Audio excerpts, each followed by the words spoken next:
The Bay Area's rock station, 107.7 The Bone. So, Brann Yeah. from Mastodon, say hello. Hi. Brann plays drums. And first thing I was going to ask you is how was Coachella, which we talked about off camera a little while ago. And Yeah, I'll say something completely different. Yeah, how was Coachella? It was awesome. No, I had a really good time on stage. I didn't get to see much because I was doing press the whole time. Not this press, some other press. Yeah, some other press. Some pressing issues that needed to be talked about, handled. No, I mean, it was fun. It was a beautiful day, and it was pretty hot, but we had, our trailer was like in the shade. And they treat the bands really well. And there was a very eclectic mix of rock and roll bands there, and it was cool, man. How did you guys get received? Because it's a lot of like indie, hippie kind yeah. of different people. We were received fine, Everyone, I mean, we played at 11 o'clock at night, and our tent was jam-packed, and people were going crazy, and we played our new record from start to finish, and a lot of people were singing along and stuff. I don't know, it was good. I had a good time. So you get to do this short headline run, and then you're 5 weeks. spending the summer with Metallica?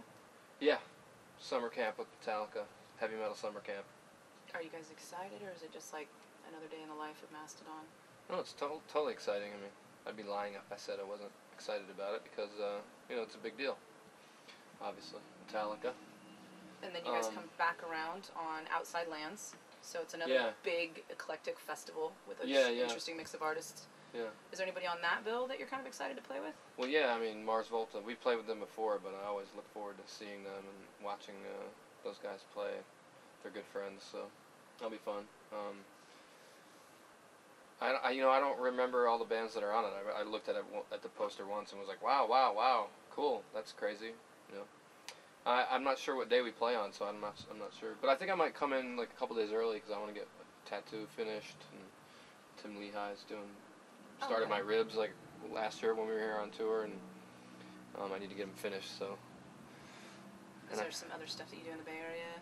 I mean, have you been out here before, or is it just always on tour? You kind of arrange something. It's always on tour, usually.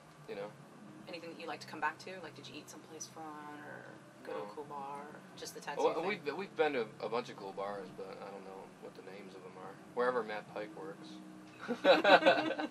All right, Matt. Call us and let us know the name of that place. I can't remember where he works, but I know he's a bartender around town, and I want to go, patron his establishment, wherever it may be. So the new album, Crack the Sky. Yep.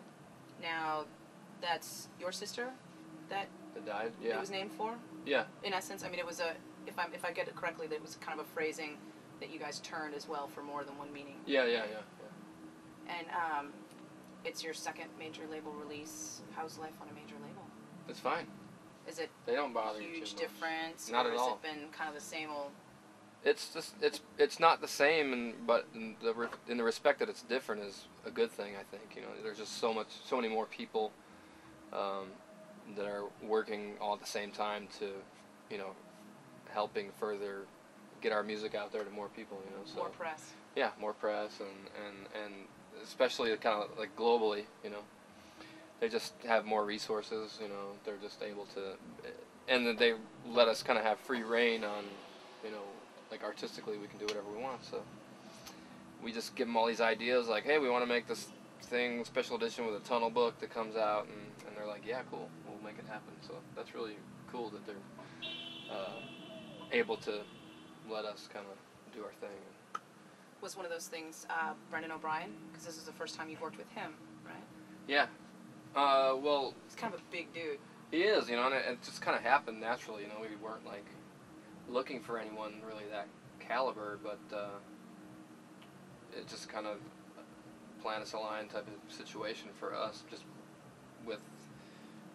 we were at the point where we just needed someone to press record. We were talking to Warner Brothers, like we're ready to go in the studio like now. If we sit around until September, October, it was like May, then we're gonna get antsy.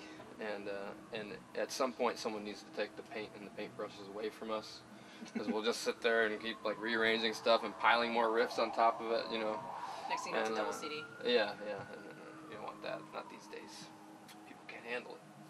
But so we hooked up with Brendan pretty soon after that. We sent him our demos, and I don't think anybody was thinking too much of it.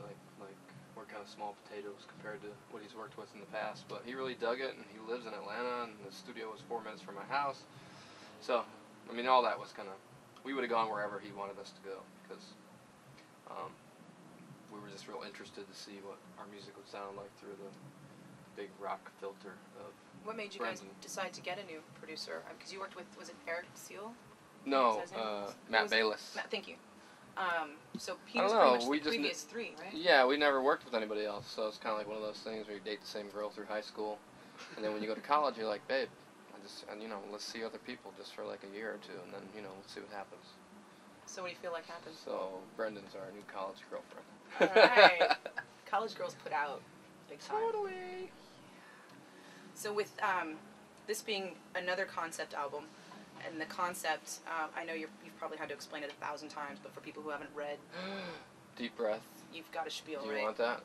Well, because people might not know totally. I know, I'm sorry. They have the internet, they can go see it. No, I'm just kidding. The nutshell all right. version. Well, the nutshell is big. It's a big nut. That's what she said. Oh my God. Hey, that's my job. Sorry. Well, that's because I did it badly. Oh, yeah. Let's see. Where do I start? At the beginning? Yeah, that'd be good. Track 1. He's a young paraplegic boy, and the only way that he can go and explore is through astral travel or astral projection. Goes outside of his body into outer space, too close to the sun, kind of like Icarus, burning off the umbilical cord, the golden umbilical cord that attaches to your solar plexus that binds you to the material world. Material. And with the umbilical cord gone, he gets lost in space, sucked into a wormhole, which puts him into the spirit realm. He has to explain to the spirits that he's not really dead, and they decide they're going to help him. They try to put him into this divination or seance, if you will, that's being held by a early 20th century Russian Orthodox sect called the Klisti that Rasputin was rumored to be a part of. When they pull the boy's spirit in, he tells them what's happening.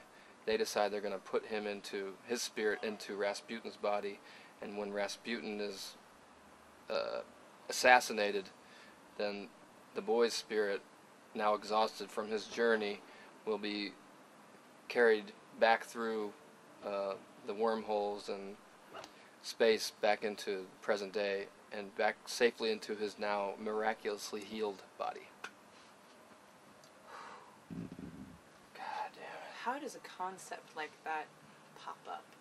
I don't know.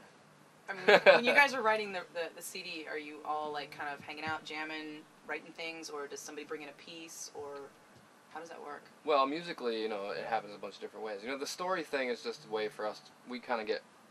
It's kind of just another cool facet to, the imagination that we can, it ties into all the artwork, and we just really like the common thread that, a nice, bizarre, weird story can create, so it makes for badass t-shirts as well.